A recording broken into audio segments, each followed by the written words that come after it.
اور جالوت کی کثیر التعداد فوج کا جب آمنا سامنا ہوا تو فوج کا سپہ سالار جالوت ذرہ اور خود پہن کر میدان میں اترا اور روبدار آواز میں للکارا۔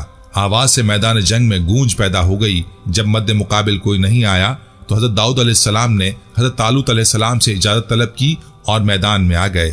آپ علیہ السلام کے ہاتھ میں نہ تلوار تھی نہ برچھی، ایک ہاتھ میں لاٹھی تھی اور دوسرے ہاتھ میں فلاخن اور کندھے پر سنگریزوں سے بھرا ہوا تھیلا۔ نو عمر اور قد و قامت کے نوجوان کو دیکھ کر جالوت نے قہقہا لگایا اور تمسخر سے بولا، کیا تو مجھے کتا سمجھ کر ڈنڈے سے بھگانے آیا ہے؟ حضرت داؤد علیہ السلام نے تھیلے میں سے پتھر نکالا اور فلاخن میں رکھ کر جالوت کی طرف پھینکا۔ جیسے پتھر لگا، کبر و نخوت کا پتلا دیو ہیکل جالوت منہ کے بل زمین پر گر پڑا۔ حضرت داؤد علیہ السلام آگے بڑھے اور اس کی تلوار سے اس کا سر قلم کر دیا۔ فلسطینی فوج اپنے سردار کا کٹا ہوا سر دیکھ کر سراسیمہ ہو گئی۔ حضرت طالوت علیہ السلام کی فوج نے حواس باختہ دشمن پر حملہ کر دیا اور اللہ تعالیٰ نے ایک بار پھر ان کو فتح عطا فرما دی۔ شجاعت اور بہادری اور جواں مردی کی وجہ سے حضرت داؤد علیہ السلام کو بنی اسرائیل میں انتہائی مقبولیت حاصل ہوئی۔ حضرت طالوت علیہ السلام نے اپنی بیٹی انیہ کی شادی حضرت داؤد علیہ السلام سے کر دی اور 1000 فوجی جوانوں کا دستہ آپ علیہ السلام کی کمان میں دے دیا۔ سورہ صاد آیت 26 میں ارشاد باری تعالیٰ ہے، اے داؤد، ہم نے کیا تجھ کو نائب ملک میں تو حکومت کر لوگوں میں انصاف سے اور خواہش کی پیروی نہ کر کہ تجھ کو بھٹکا دے اللہ کی راہ سے۔ جو لوگ اللہ کی راہ سے بھٹکتے ہیں ان کو سخت عذاب ہے، انہوں نے حساب کے دن کو بھلا دیا۔ جس وقت حضرت داؤد علیہ السلام سردار مقرر ہوئے اس وقت آپ جزیرہ نما سینا کے جنوبی حصے میں مقیم تھے۔ حضرت داؤد علیہ السلام نے وہاں کے امیر نابال کو پیغام بھیجا کہ جس اللہ نے تجھے وسائل اور مال و زر سے نوازا ہے اس کی راہ میں اس کے دیے ہوئے مال میں سے خرچ کر۔ نابال نے پیغام لانے والوں کے ساتھ اچھا سلوک نہیں کیا، بری طرح پیش آیا۔ حضرت داؤد علیہ السلام کو یہ بات ناگوار گزری اور آپ علیہ السلام 400 جوانوں کے ساتھ نابال کی سرکوبی کے لیے روانہ ہو گئے۔ نابال کی بیوی دانشمند عورت تھی، اس نے تحائف اور دعوت کا اہتمام کیا اور حضرت داؤد علیہ السلام سے ملاقات کر کے اپنے شوہر کی غلطی کی معافی مانگی۔ حضرت طالوت علیہ السلام کی وفات کے بعد حضرت داؤد علیہ السلام نبوت سے سرفراز ہوئے۔ حضرت داؤد علیہ السلام ان نبیوں میں سے ہیں جنہیں اللہ تعالیٰ نے نبوت کے ساتھ بادشاہت بھی عطا فرمائی۔ قرآن کریم کی تقریباً 8 سورتوں میں آپ کا ذکر ہے۔ ناظرین، آپ پر اللہ تعالیٰ کے فضل کا یہ عالم تھا کہ دشمن کے مقابلے میں آپ کی جماعت کتنی ہی مختصر ہوتی، کامیابی ہمیشہ آپ کے قدم چومتی۔ اس لیے تھوڑے ہی عرصے میں آپ نے شام، عراق، فلسطین اور شرق اردن کے علاقوں پر اپنا حکم نافذ کر دیا اور خلیج عقبہ سے لے کر فرات تک کے تمام علاقے اور دمشق تک تمام ملک آپ کے زیر نگیں آ گئے۔ اس لیے یہ کہنا بے جا نہیں ہوگا کہ آپ کی حکومت بلا شرکت ساری اقوام کی واحد سلطنت تھی۔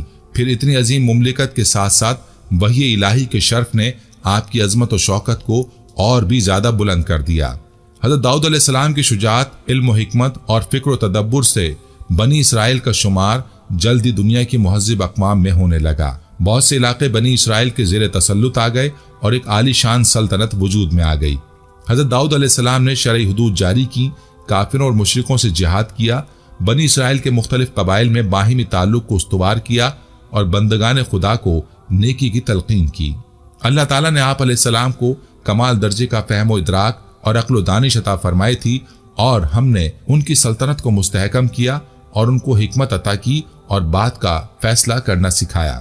رعایا کو یقین تھا کہ حضرت داؤد علیہ السلام کے سامنے انتہائی پیچیدہ معاملہ بھی پیش ہو جائے تب بھی وحی الہی کے ذریعے آپ پر حقیقت حال منکشف ہو جاتی تھی۔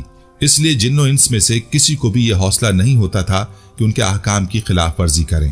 ابن جریر رحمۃ اللہ علیہ نے اپنی تاریخ میں حضرت ابن عباس رضی اللہ تعالی عنہ کی یہ روایت نقل کی ہے کہ ایک مرتبہ 2 افراد ایک بیل کا جھگڑا لے کر حضرت داؤد علیہ السلام کی خدمت میں پیش ہوئے۔ ہر ایک یہ کہتا تھا کہ یہ میرا ہے۔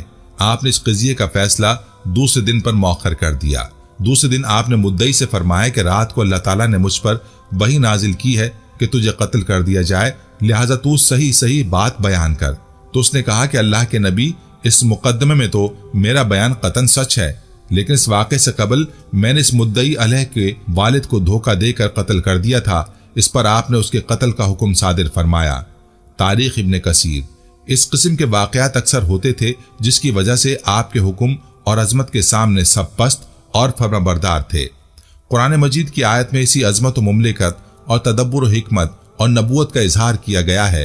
ارشاد ہوتا ہے اور ہم نے اس کی حکومت کو مضبوط کیا اور اس کو حکمت، نبوت عطا کی اور صحیح فیصلے کی قوت بخشی۔ ناظرین، فصل الخطاب کی مختلف تفاسیر کی گئی ہیں۔ بعض نے فرمایا کہ اس سے مراد زور بیان اور قوت خطابت ہے، چنانچہ آپ اونچے درجے کے خطیب تھے اور خطیبوں میں حمد و صلات اما بعد آپ ہی نے سب سے پہلے کہنا شروع کیا۔ اور بعض حضرات نے فرمایا کہ اس سے مراد بہترین قوت فیصلہ ہے، یعنی اللہ نے آپ کو جھگڑا چکانے اور تنازعات کے فیصلہ کرنے کی قوت عطا فرمائی تھی۔ ارشاد ہے ہم نے داؤد کو زبور عطا کی۔ اللہ تعالیٰ نے آپ کو بنی اسرائیل کی رشد و ہدایت کے لیے کتاب زبور عطا کی، چنانچہ آپ نے شریعت موسوی کو اثر نو زندہ کیا، اسرائیلیوں کو راہ ہدایت دکھائی۔ زبور خدا کی حمد کے نغموں سے معمور تھی اور حضرت داؤد علیہ السلام کو خدا تعالیٰ نے ایسا لہجہ اور سحر انگیز لحن عطا فرمایا تھا کہ آپ جب زبور کی تلاوت فرماتے تو جن و انس حتیٰ کہ پرندے تک وجد میں آ جاتے، اسی لیے لحن داؤدی آج ضرب المثل ہے۔ مسند عبد الرزاق میں ہے کہ نبی اکرم صلی اللہ علیہ وسلم نے جب ابو موسیٰ اشعری رضی اللہ تعالی عنہ کے حسن صورت کو سنتے تو فرماتے کہ ابو موسیٰ کو اللہ تعالیٰ نے لحن داؤدی عطا فرمایا ہے، اسی لیے اللہ تعالیٰ نے اس کو اس طرح فرمایا۔ اور ہم نے داؤد کو اپنی جانب سے برتری عطا کی تھی، ہم نے پہاڑوں کو حکم دیا کہ اے پہاڑوں داؤد کے ساتھ تسبیح میں موافقت پیدا کرو، اور پرندوں کو بھی یہی حکم دیا۔ اس سے مراد وہ صفات ہیں جو دوسروں سے زائد آپ کو عطا کی گئیں۔ اللہ تعالیٰ نے ہر نبی اور پیغمبر کو بعض امتیازی صفات عطا کی ہیں جو ان کی مخصوص فضیلت سمجھی جاتی ہے۔ آپ کو نبوت و رسالت کے ساتھ ساتھ پوری دنیا کی سلطنت و حکومت بھی عطا فرمائی اور ایسی خوش آواز دی کہ جب ذکر اللہ کرتے اور زبور کی تلاوت میں مشغول ہوتے تو پرندے ہوا میں اڑتے ہوئے سننے کو جمع ہو جاتے، اور اللہ نے پہاڑوں کو حکم دیا کہ جب داؤد اللہ تعالیٰ کا ذکر کریں تو تم بھی وہ کلمات پڑھ کر لوٹاؤ۔ مسند احمد میں حضرت ابو ہریرہ رضی اللہ عنہ سے مروی ہے کہ رسول اکرم صلی اللہ علیہ وسلم نے فرمایا کہ داؤد علیہ السلام پر قرات کو آسان اور ہلکا کر دیا گیا تھا۔ وہ اپنے گھوڑے پر زین کسنے کا حکم فرماتے اور اس سے پہلے کہ زین کسی جاتی آپ علیہ السلام پوری زبور تلاوت کر چکے ہوتے۔ ارشاد ہوتا ہے کہ اللہ نے ان کو حکومت بھی عطا کی اور حکمت، نبوت بھی اپنی مرضی سے جو چاہت سکھایا۔ عام نبیوں اور رسولوں میں آدم علیہ السلام کے علاوہ صرف داؤد علیہ السلام ہی وہ پیغمبر ہیں جنہیں قرآن کریم میں خلیفہ کے لقب سے یاد کیا گیا ہے۔ آدم علیہ السلام سے داؤد علیہ السلام کی ایک نسبت اور بھی ہے۔ ابو ہریرہ رضی اللہ عنہ رقم تراز ہیں۔ نبی اکرم صلی اللہ علیہ وسلم نے ارشاد فرمایا، عالم بالا میں جب آدم علیہ السلام کی صلب سے ان کی ذریت کو نکال کر پیش کیا گیا تو انہوں نے ایک خوبصورت چمکتی ہوئی پیشانی والے شخص کو دیکھ کر دریافت کیا، پروردگار یہ کون شخص ہیں؟ جواب ملا، تمہاری ذریت میں سے بہت بعد میں آنے والی ہستی داؤد علیہ السلام ہے۔ آدم نے عرض کیا، اس کی عمر کیا مقرر کی گئی ہے؟ ارشاد ہوا 60 سال۔ آدم علیہ السلام نے عرض کیا، الہی میں اپنی عمر کے 40 سال اس نوجوان کو بخشتا ہوں۔ مگر جب آدم علیہ السلام کی وفات کا وقت آن پہنچا تو آدم علیہ السلام نے ملک الموت سے کہا، ابھی تو میری عمر کے 40 سال باقی ہیں۔ فرشتہ موت نے کہا، آپ بھول گئے، آپ نے ایک حصہ عمر اپنے بیٹے داؤد علیہ السلام کو بخش دیا ہے۔ یوں داؤد علیہ السلام کی ذات پر اس دنیا میں آنے سے پیشتر ہی انعامات و اکرامات کا سلسلہ شروع ہو گیا تھا۔ آپ نے خود کو ان نعمتوں کا اہل ثابت کیا۔ آپ کے ذمے رسالت و نبوت اور حکومت و سلطنت 2 فرائض تھے۔ بادشاہ ہونے کے باوجود وہ سلطنت و مملکت سے کچھ نہ لیتے تھے۔ وہ اپنا اور اپنے اہل و عیال کا بار بیت المال پر نہ ڈالتے تھے، بلکہ لوہے کی ذرہ بناتے تھے جو جنگ میں لباس کے اوپر پہنی جاتی ہے تاکہ دشمن کے وار سے بچا جا سکے۔ ناظرین، اللہ تبارک و تعالیٰ نے حضرت داؤد علیہ السلام کو دوسرا معجزہ یہ عطا فرمایا کہ لوہے کو ان کے لیے موم کی طرح نرم فرما دیا۔ ارشاد باری تعالیٰ ہے، اور ان کے لیے ہم نے لوہے کو نرم کر دیا کہ کشادہ ذریں بناؤ اور کڑیوں کو اندازے سے جوڑو اور نیک عمل کرو۔ حضرت حسن بصری رحمۃ اللہ علیہ، قتادہ رحمۃ اللہ علیہ اور عامش رحمۃ اللہ علیہ فرماتے ہیں کہ اللہ نے ان کے لیے لوہے کو نرم کر دیا، حتیٰ کہ بغیر آگ و بھٹی کے اپنے ہاتھ کے ساتھ اسے ہر طرح سے موڑ لیا کرتے تھے۔ انہیں لوہا موڑنے کے لیے ہتھوڑی کی ضرورت پڑتی اور نہ کسی دوسرے اوزار کی۔ وہ موم کی طرح ہاتھ سے اس کی کڑیاں بنا لیا کرتے تھے۔ حضرت قتادہ رحمۃ اللہ علیہ فرماتے ہیں کہ سب سے پہلے شخص جنہوں نے کڑیوں کی انتہائی محفوظ ذریں بنائی وہ حضرت داؤد علیہ السلام ہیں۔ اس سے پہلے صاف چادر کی ذریں بنتی تھیں۔ ابن شوذب رحمۃ اللہ علیہ فرماتے ہیں کہ آپ علیہ السلام دن میں 1 ذرہ بنا لیا کرتے تھے جو 600 درہم میں فروخت ہوتی تھی۔ اللہ تعالیٰ ارشاد فرماتے ہیں اور ہم نے اسے داؤد کو تمہارے لیے لباس بنانے کا ہنر سکھایا تاکہ لڑائی کے ضرر سے تمہارا بچاؤ ہو۔ سورہ انبیاء آیت 80۔ تفسیر ابن کثیر میں حافظ بن عساکر کی روایت ہے کہ حضرت داؤد علیہ السلام اپنی خلافت کے زمانے میں بھیس بدل کر بازاروں میں جاتے اور لوگوں سے پوچھا کرتے کہ داؤد کیسے آدمی ہے۔ چونکہ سلطنت میں عدل و انصاف عام تھا اور لوگ آرام و عیش سے رہتے تھے، کسی کو حکومت سے شکایت نہ تھی، اس لیے آپ علیہ السلام جس سے بھی سوال کرتے وہ حضرت داؤد علیہ السلام کی تعریف ہی کرتا۔ اللہ تعالیٰ نے آپ علیہ السلام کی تعلیم کے لیے ایک فرشتے کو انسانی شکل میں بھیجا تو آپ علیہ السلام نے حسب عادت اس سے بھی وہی سوال کیا۔ فرشتے نے جواب دیا، داؤد بہت اچھے آدمی ہیں، وہ اپنے نفس اور اپنی رعیت کے لیے بھی بہتر ہیں، مگر ان میں ایک عادت ایسی ہے کہ وہ نہ ہوتی تو کامل انسان ہوتے۔ داؤد علیہ السلام نے پوچھا، وہ کیا عادت ہے؟ فرشتے نے کہا، وہ اپنے اور اپنے اہل و عیال کے خرچ کے لیے بیت المال سے لیتے ہیں۔ یہ بات سن کر داؤد علیہ السلام نے دعا فرمائی، اے اللہ مجھے کوئی ایسا کام سکھا دے جو میں اپنے ہاتھ سے کروں اور اس کی اجرت سے اہل و عیال کے اخراجات پورے کر سکوں، عوام کی خدمت اور سلطنت کے تمام کام بلا معاوضہ کروں۔ ان کی دعا قبول ہوئی اور انہیں ذرہ بنانے کا ہنر سکھا دیا گیا۔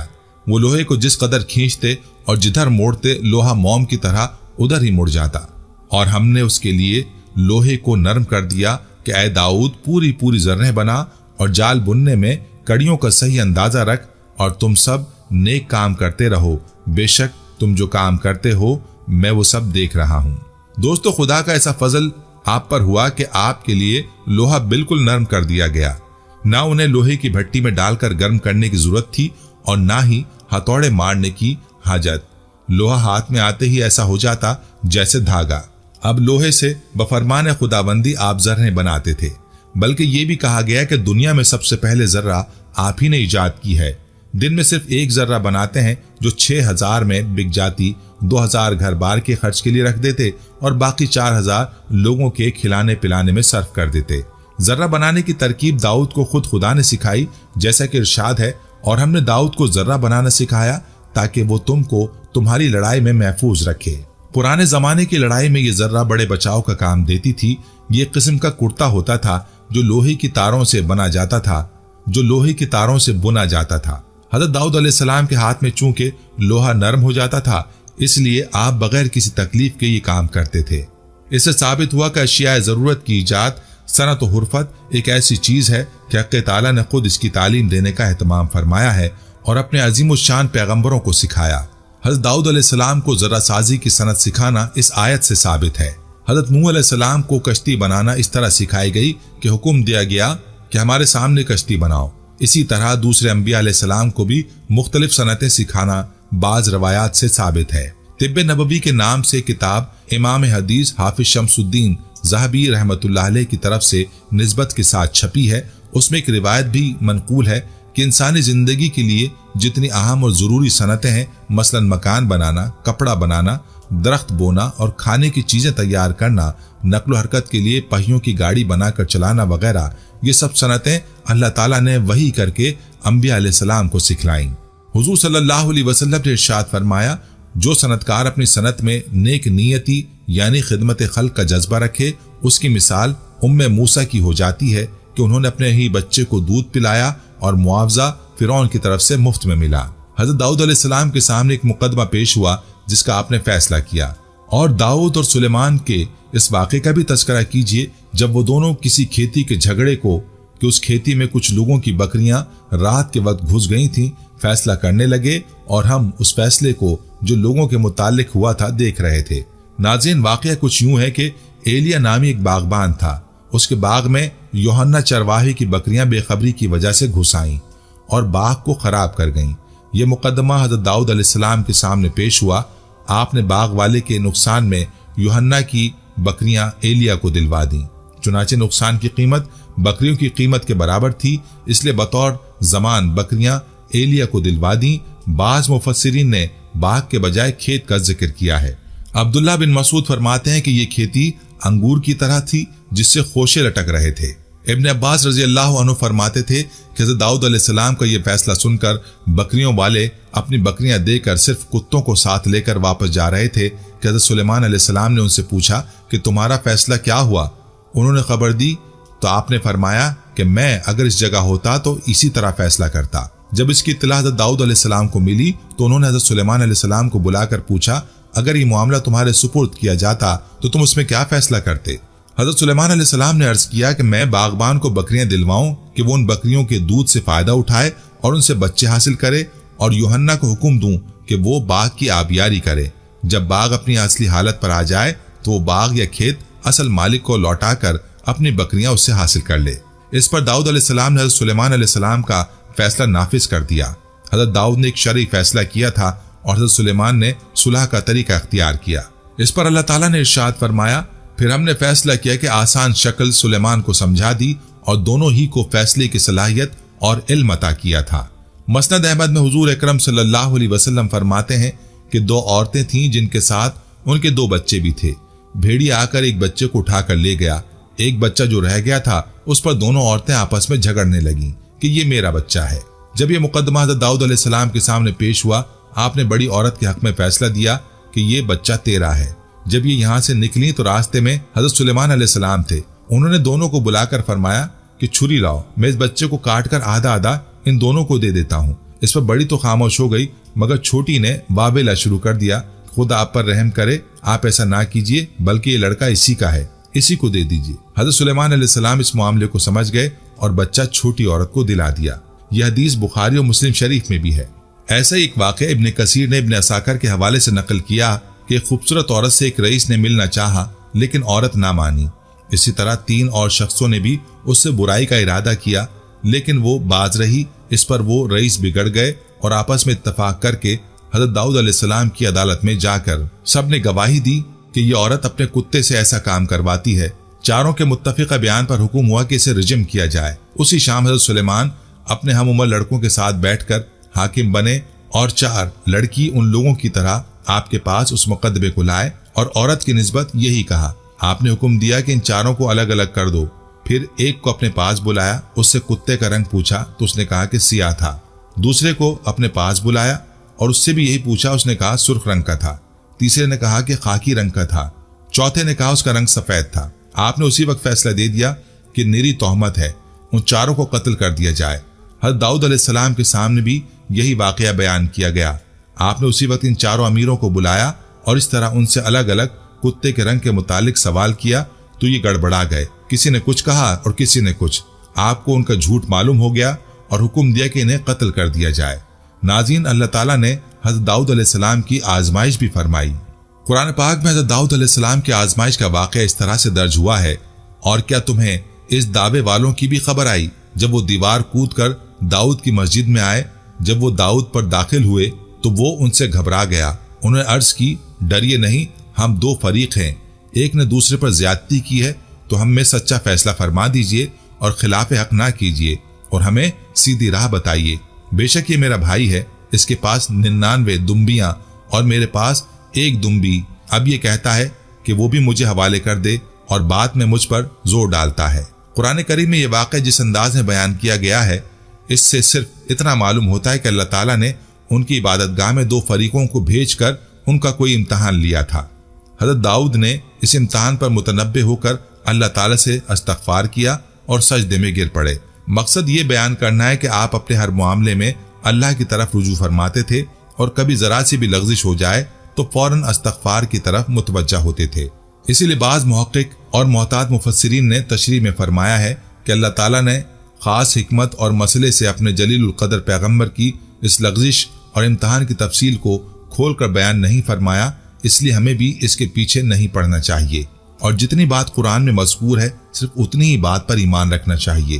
حافظ ابن کثیر جیسے محقق نے بھی اپنی تفسیر میں اسی بات پر عمل کرتے ہوئے باقی کی تفصیلات سے خاموشی اختیار کی ہے، اور بلا شبہ سب سے زیادہ محتاط اور سلامتی کا راستہ یہی ہے۔ حکیم الامت حضرت تھانوی رحمۃ اللہ علیہ نے اس لغزش کی تشریح اس طرح بیان فرمائی ہے کہ مقدمے کے 2 فریق دیوار پھاند کر داخل ہوئے اور طرز مخاطبت بھی انتہائی گستاخانہ اختیار کیا کہ شروع ہی سے داؤد علیہ السلام کو انصاف کرنے اور ظلم نہ کرنے کی نصیحت شروع کر دی۔ اس انداز کی گستاخی کی بنا پر کوئی عام آدمی ہوتا تو انہیں جواب دینے کے بجائے الٹا سزا دیتا۔ اللہ تعالیٰ نے حضرت داؤد علیہ السلام کا یہ امتحان بھی فرمایا، وہ بھی غصے میں آ کر انہیں سزا دیتے ہیں یا پیغمبرانہ